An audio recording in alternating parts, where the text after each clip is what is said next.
Students, next is theorem number 24 of linear transformation.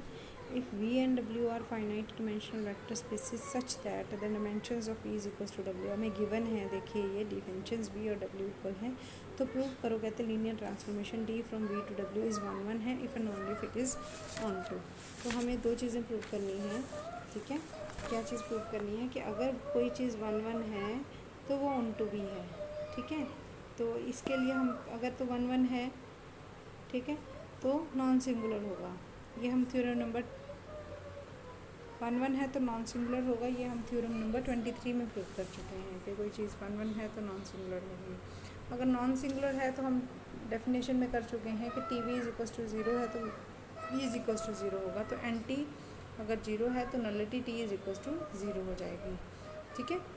तो ये एक थ्योरम हमने की थी कि dimensions of V is equals to rank T plus nullity T के इक्वल होती है। नलिटी टी हमारी 0 आ गई क्योंकि इट इज़ नॉट सिंगुलर, तो रैंक टी हमारा किसके इक्वल आ जाएगा, डिमेंशंस ऑफ वी के। Dimensions of V dimensions of W के इक्वल हमें गिवन है, ठीक है।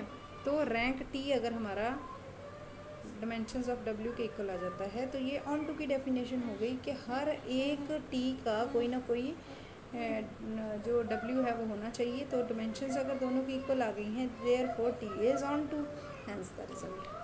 तो अब नेक्स्ट में हमें क्या दिया हुआ है कि दो वेक्टर स्पेसिस हैं, ट्रांसफॉर्मेशन दी हुई है। एज्यूम करो VF is a final dimensional, prove that V and range space of T have the same dimension if and of T is non singular.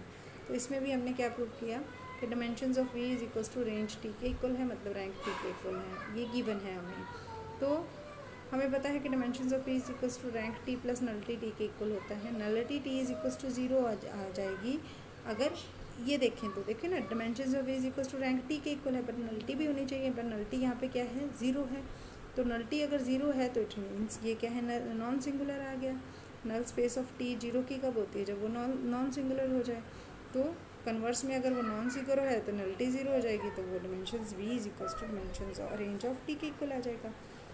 26वीं theorem में क्या है, prove that a non linear transformation T V to W in non singular if and only if set of image of a linearly independent set is linearly independent. अब एक हमने set ले लिया that is linearly independent है, उसकी transformation कहते show करनी है कि वो भी लीनियरली इंडिपेंडेंट है। तो इसको हमने लीनियर कम्बिनेशन लिख लिया। अब alpha V1 alpha V2 alpha Vn, अब ये टी कॉमन ले लिया, A1 2 + 1। अब ये लीनियरली इंडिपेंडेंट है, ठीक है। अगर ये लीनियरली इंडिपेंडेंट है तो ये दिस इज इक्वल्स टू 0 के होगा, और alpha 1 up to 1 alpha N equals to 0 के हो गया।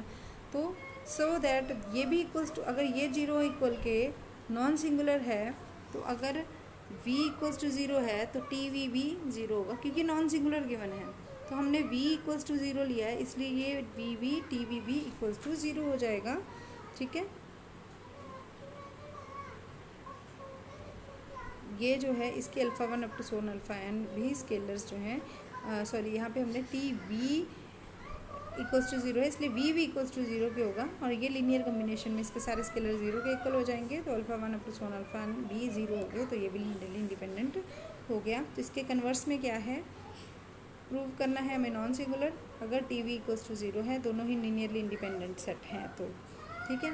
तो इसमें क्या कहते हैं कि हम मान लेते हैं, इफ़ पॉसिबल सपोज कर लेते हैं कि v इक्वल्स टू 0 नहीं है, तो v is a linearly independent set है, टी वी भी लीनियरली इंडिपेंडेंट सेट है। 0 is linearly independent set, no, क्योंकि 0 में वेक्टर नॉन ज़ीरो होता है और स्केलर इक्वल्स टू 0 होता है। इंडिपेंडेंट सेट में वेक्टर नॉन ज़ीरो होता है, एलिमेंट नॉन ज़ीरो होता है, और स्केलर जो है वो इक्वल्स टू 0 होता है। तो अगर हमने एलिमेंट ही 0 ले लिया तो इट मीन्स उसका स्केलर नॉन ज़ीरो हो जाएगा, वो लीनियरली डिपेंडेंट बन जाएगा, इसलिए हमारी सपोजिशन क्या होगी, रॉन्ग होगी कि v is equals to 0 thus T V is equals to 0, this is non singular, hence the result. Next आ गई theorem number 27, let t from v to w be a linear transformation, prove that the following statements are equivalent, t is non singular, t is 1 1, b is linearly independent subset of v implies that tb is a linearly independent subset of w।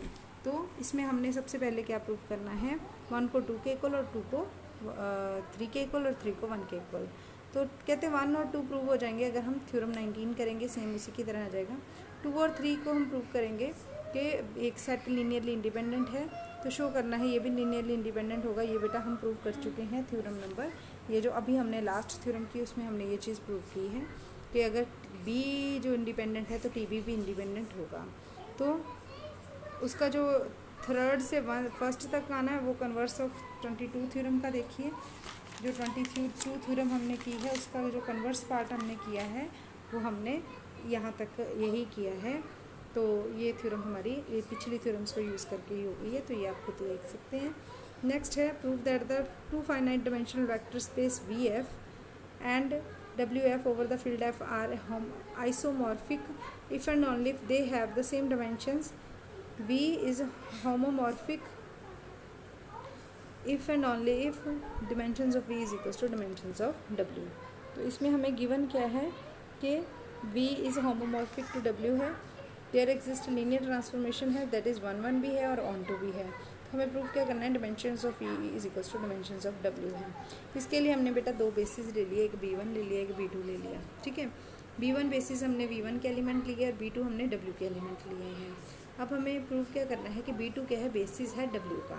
ठीक है, तो basis है, अगर ये prove करना है B2 को, तो इसके लिए हमें क्या करना पड़ेगा प्रूफ, पहले इसको लीनियरली इंडिपेंडेंट प्रूफ करना पड़ेगा, फिर इसको स्पैन प्रूफ करना पड़ेगा। जनरेटर दोनों प्रूव हो जाएंगे तो ये बेसिस प्रूफ हो जाएगा। तो B1 अगर इंडिपेंडेंट है तो ये इंडिपेंडेंट होगा। ये हम दो थ्योरम्स में कर चुके हैं ऑलरेडी। ठीक है, ये हम पहले भी कर चुके हैं। ठीक है, तो ये लीनियरली इंडिपेंडेंट सेट हो गया। अब B2 को हम स्पैन प्रूफ करेंगे तो y बिलोंग्स टू W कर लिया हमने। x कोई कहते हैं y W के लिए x B को बिलोंग करेगा तो y is equals to TX आ गया। तो B1 के एलिमेंट लिख लिए, x इज इक्वल्स टू इसका लीनियर कम्बिनेशन लिख लिया, y is equals to TX की हो गया। तो y is equals to TX की वैल्यू हमने यहाँ से फिल कर दी, x की वैल्यू β1 V1। ठीक है, ये आ गया हमारे पास।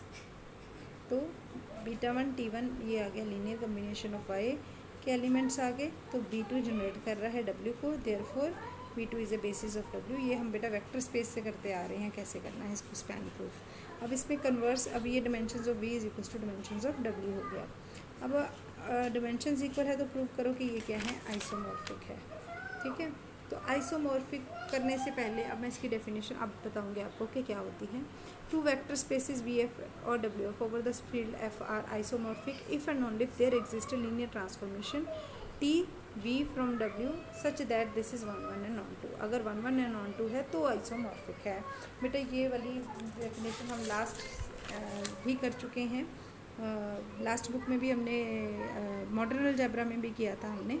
ठीक है, तो let dimensions of V is equals to dimensions of W is equals to n। तो प्रूव करो कि ये आइसोमॉर्फिक है। आइसोमॉर्फिक प्रूव करने के लिए हमें 1 1 और ऑन टू प्रूव करना है।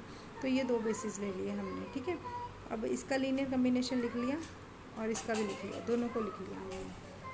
अब इसको डिफाइन करना है तो this is are the unique है एलिमेंट्स ऑफ W ले लिया। T V is a unique element of W, T is well defined हो गया। ठीक है, अब इसको x और y इसके एलिमेंट ले लिए, अल्फ़ा बीटा उसके ले लिए। x और y दो लीनियर कम्बिनेशन हमने लिख लिए, a alpha x plus beta y is equals to this आ गया, t alpha x plus beta y। अब t ट्रांसफॉर्मेशन अगर इसको लग गई है तो ट्रांसफॉर्मेशन में क्या आ जाएगा, t डब्ल्यू आई आ जाएगा। तो ये summation alpha A I W आई और बीटा ए आई डब्ल्यू आई अलग अलग हो गए। Alpha A I W I plus beta B I W I. अब ये किसके इक्वल है, ट्रांसफॉर्मेशन। अब W की जगह हमने V लिख दिया तो ये ट्रांसफॉर्मेशन आ गया अगेन।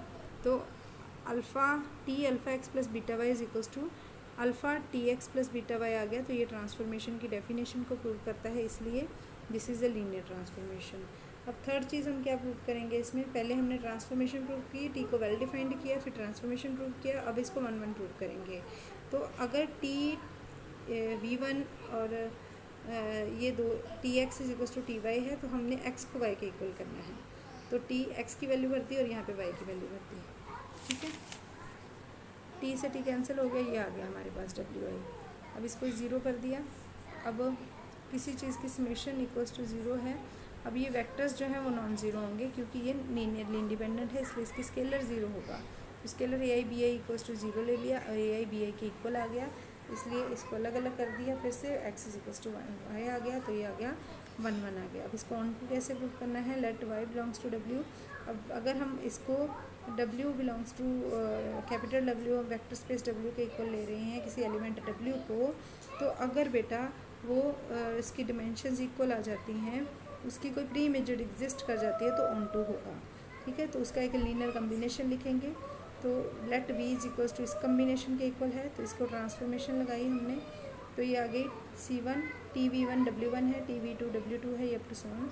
ये किसके इक्वल आ गया, W के इक्वल हमने प्रूव किया था। तो किसी टीवी का अगर W के इक्वल आ जाता है तो मतलब हर एलिमेंट की प्री इमेज एग्जिस्ट कर रही है, तो इट मीन्स वो क्या है, ऑन टू है। तो अगर 1 1 ऑन टू प्रूव हो गया है तो आइसोमॉर्फिक प्रूव हो जाएगा। तो ये थी थ्योरम नंबर 28 तक।